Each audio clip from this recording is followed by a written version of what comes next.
think can I tell you the best thing the Republicans have going for them? That would be the Democrats. I mean, there's no way you could pick a leader in that campaign. You know, if you go back to the 1994 election, Newt Gingrich galvanized the opposition against Bill Clinton, and he picked up a contract for America, and he had everybody sign that, and they moved in a voting bloc with real force. The Democrats are not doing that. But they may win anyway, but they're not doing that. But the president can't design what he's doing. I mean, he doesn't say, I ought to be here today, in West Virginia tomorrow, etc. I mean, somebody's thinking this out. Yeah, I mean, I think that's a combination of some of the political consultants, people like Brad Pascal, that happen to be the Trump 2020 campaign manager. Kellyanne Conway has great pollster experience. I'm sure she's looking at polling data and making recommendations on the president's schedule like she did in the 2016 campaign.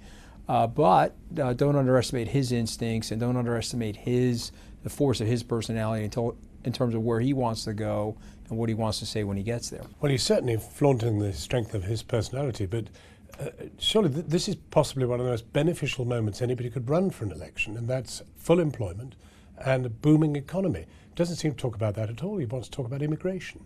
Well, I think one of the things the president's trying to do is he's figured out that voter participation needs to be way higher from his base if he wants to keep the House. And so he's picking the hot buttons, and he's pressing down very hard on those hot buttons. So the economy is one of those feel-good things. Unfortunately, people vote on fear. And so one of the reasons why you get this massive turnout for the opposition on these midterms is that they're unhappy. And so unhappy voters have a tendency to vote, and complacent voters have a tendency not to vote. So if you're out there in those arenas talking about the growth and the success of the economy, it's not pressing down on the pain centers that you may feel.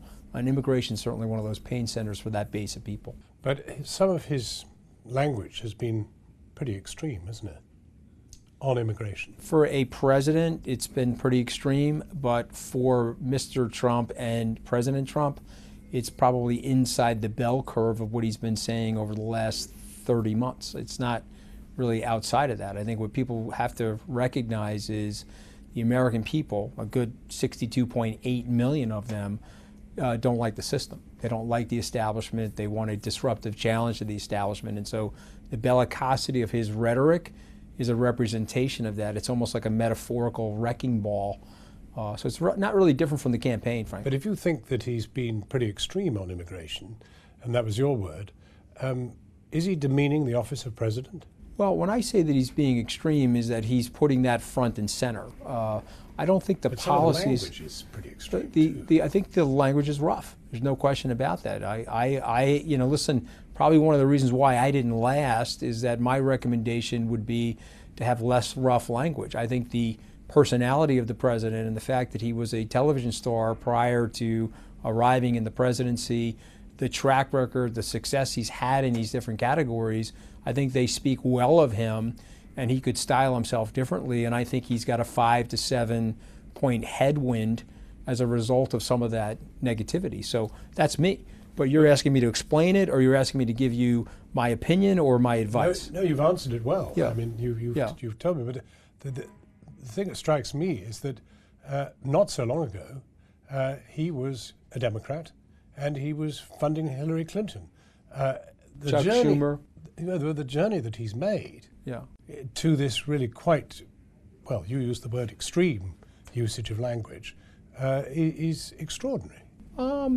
It is in some ways, and in other ways it's an evolution of what's going on in the country. And so, I mean, if you look at I write about it in my book, he thought about running for president in '88, held fire, thought about it again in '93, held fire because he was going through a business difficulty. In 2000, he was ready to take the Reform Party nomination, but he recognized that he couldn't win the presidency from a third party. So, but in that period, he gave money to Hillary Clinton. Everybody gave money to everybody. He did what New Yorkers do. I'm a New Yorker. I've given money to Hillary Clinton, Barack Obama, Chuck Schumer. If you're trying to make a point that there's an elasticity to the president's ideology, point well taken, and the proof is in the pudding. Well, actually, what I was going to suggest, check writing. What I was going to suggest was that he might understand Democrats, having been one himself, and he might know better how to reach out to them. Yeah, I think that the problem, though, is the extremists in the system. I think that maybe 6-7 months ago, sitting in the Roosevelt room with cameras like this on, he told people he was ready to make a deal. Those people that were in the room weren't ready to make that deal, and so they came out of that with that whole expletive that he said about the countries in an effort to try to demonize him and try to characterize him as a racist, which I think is very unfair. But I think the president, and I write about this in the book, there's less ideological aspects of his personality. He is a deal cutter. You know, I predict he'll get a deal done with the Chinese, if not by the end of the year, before the end of the first month of 2019. And so he got the deal done with Canada and Mexico. He'll get a deal done with China. And he's a deal cutter. And so he has less ideological fragments in his personality, but I think he does believe very strongly that we need to have legalized immigration and we need to have some protection at our border. And I think most countries, frankly, John, have protection at their border. And so if you have 8 to 12 million people that have entered the country illegally outside of our system, it's had a big impact on lower and middle class wages. And so remember this, cutting the slack at the border took the slack out of the labor market, and that's the reason why the African American and Hispanic American unemployment numbers are at historic lows. You could attribute that to the president's immigration policy. Do you think he's right to have made himself such an issue in what is really, in the end, an election not for him, but for the House and for the Senate? If he wants to win, he's right. Yeah, absolutely. You think there are enough people who love Donald Trump to overwhelm any interest in party? We'll have to see about that. I don't know the answer to that. If you interview me, you don't sound very confident. Because historically he's betting. The bet is against history. The headwind is against him. Angry voters are people that are not in power, and they turn up in much higher volume than complacent voters. But the economic voters. wind is with him.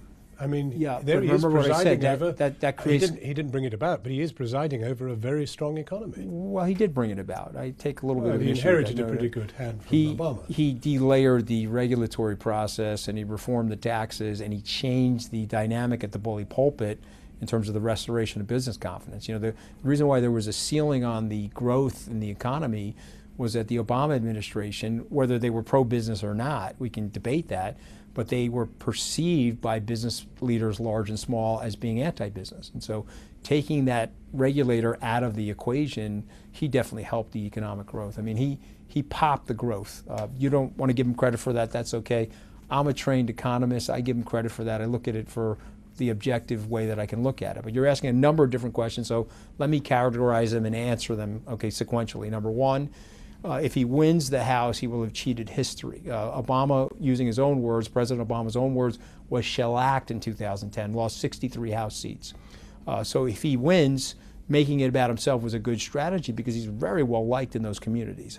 He's pulling 10,000 people at a rally and 5,000 people in the overflow room. So if he wins, that was a good strategy. And if he loses? If he loses, I would say he's probably going to lose less than he would have had he not deployed that strategy. So I'll still stick with that was a good strategy.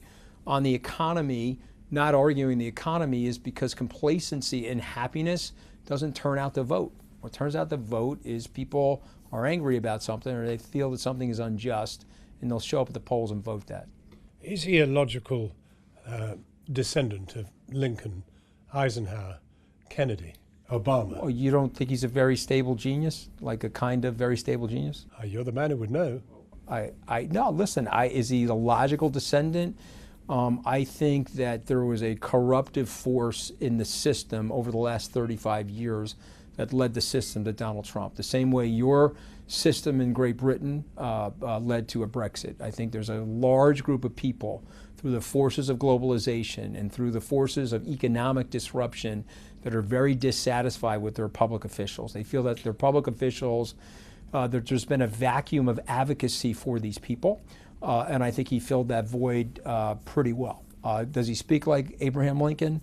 No, I mean, he definitely doesn't speak like Abraham Lincoln, but let me tell you something, he's a popular guy, and he's way more popular than the left side of the media would like him to be. And look, I go out there and campaign for him, and you can see that popularity. And there's a lot of whisper popularity, where I'm not going to tell you in front of a camera that I like the guy, but I actually like the guy. I can't tell you the number of people I run into all over the country that say, hey, I can't really say in my social group I like him, but I do like him. Anthony Scaramucci, thank you very much indeed. Pleasure to be here. Thank you. Thank you, John.